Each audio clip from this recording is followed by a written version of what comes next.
Welcome to Go Big or Go Broke, where you'll learn the method, madness, and making of impactful millionaires. And now, here's your host with the most, Cathy Karabetsos.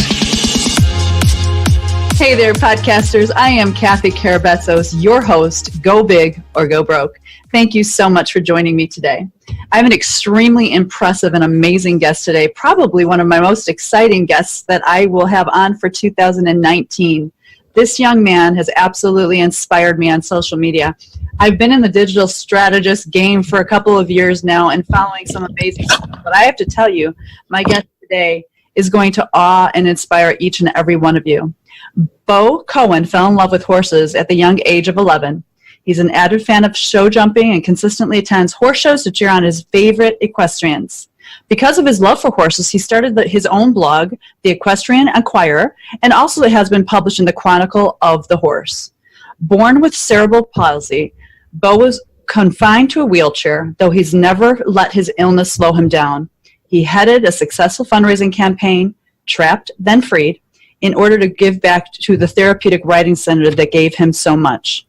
In addition to his writing, fundraising ventures, he's been a dedicated student at Tidewater Community College studying communications. He has been guesting at other shows and podcasts, spreading his message and positive attitude. He's now working on a book telling others about his own inspirational story. Beau, welcome absolutely to my show today, and I couldn't be more thrilled with having you on. You have inspired me, and every time that I see you posting on social media, I just shiver because you are that inspiring. Do tell us a little bit about your background, what it is that you want the public to know, our audience to know. Give us a little bit of history about how you were birthed, what has caused you just to make the decision to go big in your life, because if there is any definition by my standards or any other human standards of going big, you are the living, breathing example of it, and we'd love to learn more from you. This Cliff Notes version of my whole birth situation. I was born 2 months premature, which caused me to.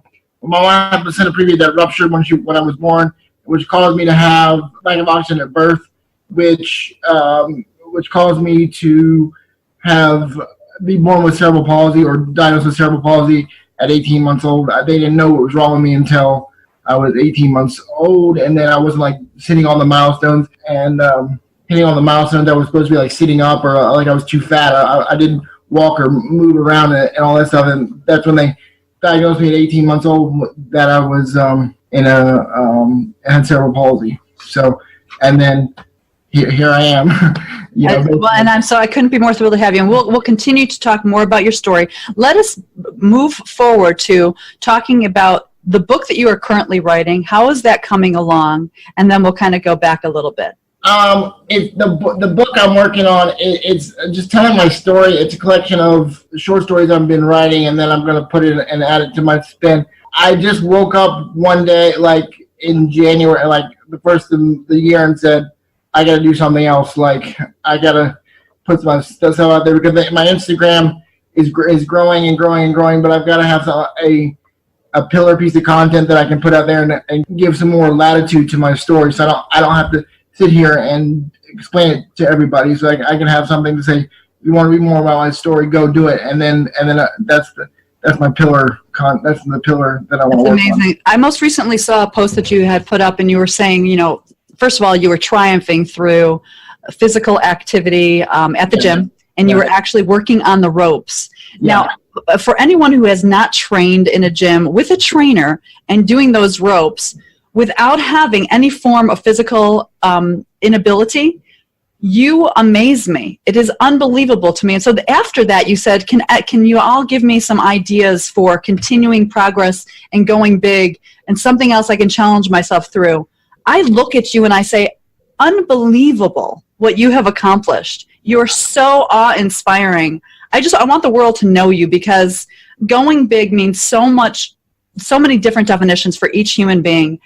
But you are absolutely the pure definition of going big. You have never quit on yourself. No. Tell us a bit about, like, at what point in time in your life, and I saw your baby pictures, and my God, the most precious pictures ever. Tell us about what was the deciding factor for you. Then you decided, I'm going big. This is not holding me back. I'm stomping it out, and I'm going to do everything I want to do in this life I've been given. This is funny you say that. I just wrote a piece that I'm putting up tomorrow, or either today or tomorrow, on my Medium blog, and it says, well, like, I woke up and like I was doubting myself because like I blame myself for being in a wheelchair. I blame my situation on myself. But as soon as I got sick and tired of being sick and tired, that's when I said, screw it. I need to do something. You know what I mean? Like, sure, I do. I can't control my situation. I don't let my situation control me. I control my situation, and I'm out in front of it, because if I'm out in front of it, I control everything. Like I control what's going on, what happens.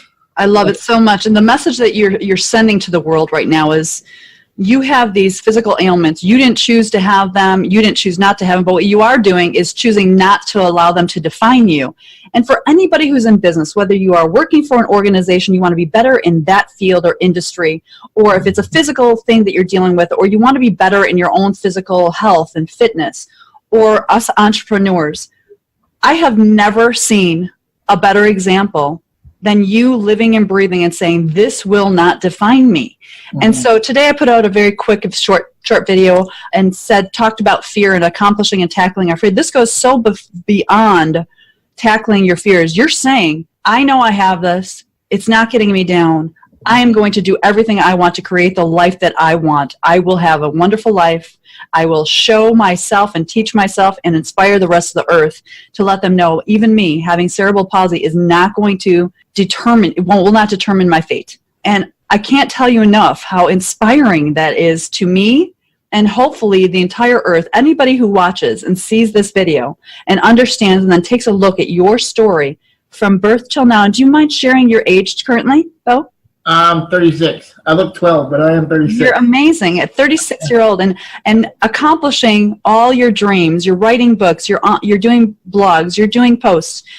It's incredible. I just cannot speak more highly of it, and what an inspiration you are for us. What is the motivation? Obviously, was there a certain set time in your life that you said, you had mentioned, I'm sick and tired of being sick and tired. Did that happen at a certain age that you could share with the audience? I mean, like, this is going to sound kind of weird, but like, I've always been kind of positive, but like, I ran into, like, I met Gary, someone upon Gary Vee, and for some ungodly reason, I understand. And then he's like, you have one life to live. You have one life to live, so live it. And I was like, damn, like, so that's what I'm doing. So and then I took a big risk. I tweeted him and said, I will drive my wheelchair up to New York to tell you how much you changed my life. And then he tweeted me back, no, I'll pay. You're coming to see me. So I went up there in September, and I'm going back there in a couple of weeks to meet with him again. And so that was kind of the like, I always been positive, but I was like, I've got a story to tell, and so I need to tell it. And he goes, you have permission to tell your story, and you need to tell it, and the world needs to hear it. So I'm like, so that's what I've been doing in the past like year. So am I hearing that Gary Vee inspired you? Yeah. I am so thrilled. I did not know that part of your story. Shout out to our friend that we love. We all love Gary Vee. But kudos to him. And, you either love him, and there's a lot of people that don't love Gary Vee. I can't even figure that out for the life of me. But I can't either. I mean, he's all inspiring and telling people, live your story, be yourself, tell your story. Your voice needs to be heard. Similar messaging that the vast majority of us want everyone to own their own story. And hats off to Gary Vee. We'll have to send him a special thank you note, because he did inspire you to make that difference. And you are literally changing lives. Yeah. I want you to know. And it's like, I really want to be a cross between Inky Johnson, Gary Vee, and who's the other one? I can't think of the other guy's name. The guy, I don't know his name, but I want to be a cross between Inky Johnson and Gary Vee. I can't remember his name. I'll think of it as soon as we stop recording. But no problem. When you think of it, you jump in and let us know. But you can absolutely do and be anything that you want to be. And we will be watching. I will be watching. We will helping promoting your book. We will absolutely be cheering you on. So I know that you're going to have our fans and our audience definitely cheering you on. And you continue to post those amazing posts on social media, because there is no excuse for anyone after seeing or hearing this particular episode to ever give up on themselves. We have one life to live, and you are absolutely making it your best life, and I could not be more thrilled to have you on. Yeah. So, misconceptions about living with disabilities. Can you give us a couple that most people don't know, or what you think the largest misconceptions are? Just because I'm in a wheelchair doesn't mean I can't hear. You bet. And they talk really loud to me, and they raise their voice like hi, like they get really annoying, or they talk really slow, or they like, just because I'm in a wheelchair doesn't mean I can't hear, or I understand, or it's just like I'd much rather you ask questions than make assumptions. That's the thing. Excellent. I love that. And I think that's great for all humanity to understand it, that people who have visible disabilities don't want to be treated differently. They want to, if you need to, ask the questions. Yeah. I think there was a meme. There was a meme on Instagram that says, "What do you want to be called? Disabled, cerebral palsy? What do you want to be called?" I'm like, it says I want to be called Bob, or the meme. So just call me Beau. Like you know what I mean? Like, and let me be honest with you. My wheelchair weighs 300 pounds. With me in it, it's probably another 100, 150, 200 pounds. So it's kind of intimidating when I roll into somewhere. Sure. But it's like, don't stare. Like, ask. Like, and I understand a little bit like a 4-year-old, 5-year-old kid stares at me. I understand that because they don't know. But like, if your kid if your kid stares, like, try to make them understand what happened, or to tell them what happened, or come up to me and say, can you explain what happened or whatever. I mean, I don't mind it, but like, I'd much rather spend 5 minutes telling the brief story than have them stare the rest of their life and be scared of it, because it's not nothing to be scared of. It's like, it's just my wheelchair is my legs. So that's what happens. Absolutely. It's amazing how we do get fearful for the unknown. And I appreciate that you said that about children, because for children, they just don't understand. But it's up to us to educate them and make it safe and make it okay. But you're right, Beau. You are Beau the man. Yeah. Yeah. So to be known as Beau the man and asking questions, my heart is so flooded right now with so much love. I can't even contain it right now. Yeah. So much pride in having this conversation with you. I feel absolutely overwhelmingly honored that you are part of my life and my journey. Yeah. That I could help you in some small way, get your message out there. And I just feel so honored. Yeah. So let's talk a little bit about #Dominate the Day. That was like, if you go on my social media channels, like Twitter or Facebook, or Twitter or Instagram, that was the hashtag that I came up with to kind of like motivate myself and other people to kind of like say, if I'm putting myself out there with all my struggles and doing the best I can, living my best life, then why aren't you, even if you aren't struggling as much as I am? You know what I'm saying? Absolutely true. So that's why I put that hashtag Dominate the Day on everything, because I love it. I want a easily found on that one hashtag, and then that's just a way to motivate myself and others to do whatever. Beautiful. Whatever. You give a whole new meaning to no excuses. That's for sure. Yeah. And game changers. That's another one that comes to mind. You're just doing amazing things. What message today can you give to people who are in a similar position as you? Now, we're talking about those without disabilities. If they cannot see, hear, feel, and think through, no complaints, no excuses, no quitting, dominate the day. But for other people with disabilities, because it's a mindset, you've chosen to challenge yourself to create one life, the best life. What do you say to others with other disabilities or similar disabilities?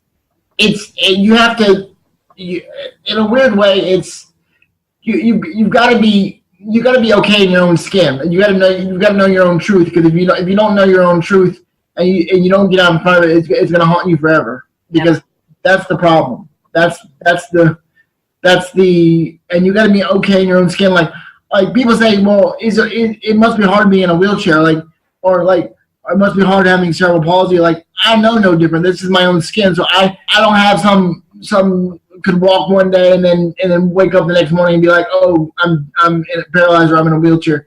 So I don't have that mindset, but it got to the point where I was just, I'm starting to feel like I was out in front of it and start telling my story. And I have power over my story if I'm out in front of it. If I'm not out in front of it, like I said earlier, then you hide. Then I get angrier and more upset. Not angry, but I just get too balled up in my own thing. So I'm putting myself out there and laying it all loose. If you like me, you like me. If you hate me, you hate me. I mean, and I just love you. And so we better not have any haters out there, not in my audience. That's for sure. That's just what it is. Well, how can we help you? How can we help you further? If there's anything that our audience can give back to Beau, how can we help you? Spreading the message is a big component. I would like to do more keynotes. That's one thing I'd like to do. I have my first one on the 9th of February. So my first major one that I'm doing locally here. And then I would like to do that. And then like anything guest on podcast, anything like that, or I would love it. Well, we have lots of connections and lots of people who do lots of wonderful shows, and I cannot even imagine or begin to think that people will not want to grab you up immediately and book you for all of the above, for speaking engagements and also podcasting. You are definitely changing hearts. You're changing lives. I am so thrilled to know you, to meet you, to be part of your family and on social media. And I know that we cheer each other on all the time. We'll continue to do that, Beau, and I will be watching very closely to see how you're progressing and how I might be able to help you in some small way. That you have my word on that. You are absolutely a walking miracle, and I just can't tell you how highly I think of you. Thank you. It's absolutely my pleasure. How can everyone find you? I know that you're on all the platforms. So let's talk a little bit of how they can find you. BCow, BCOW82 on Twitter and Instagram mostly. And then those are the two platforms I'm on, but I'm mostly on Instagram. I post on Instagram daily and twice a day daily for like 8 months now. And but I'm on Twitter too, but I'm more active on Instagram. Excellent. Well, everybody reach out to Beau. Please do follow him. If there's anything that we can do further to help you, you know where to find me. We're friends on Facebook, and we'll remain friends forever. Cannot wait to see you. Talking to Gary again. Shout out to him again, Gary V. Excellent work. So thrilled, and what a lovely proposition that he had for you, and inciting you to continue to do great things in your life. So happy for you, Beau. You have absolutely graced my day. You're going to grace so many others' lives. Thank you for making the change. Thank you for making the commitment. Thank you for not having excuses. Thank you for dominating your day. And thank you so much for being with me today. We will share this out. We'll get it posted, and can't wait to continue to watch you. Thank you very much. My pleasure. Have a beautiful day. You too. Thank you, Beau. You've been listening to Go Big or Go Broke with Cathy Karabetsos. If you enjoyed this episode, then you better play big and hit that subscribe button.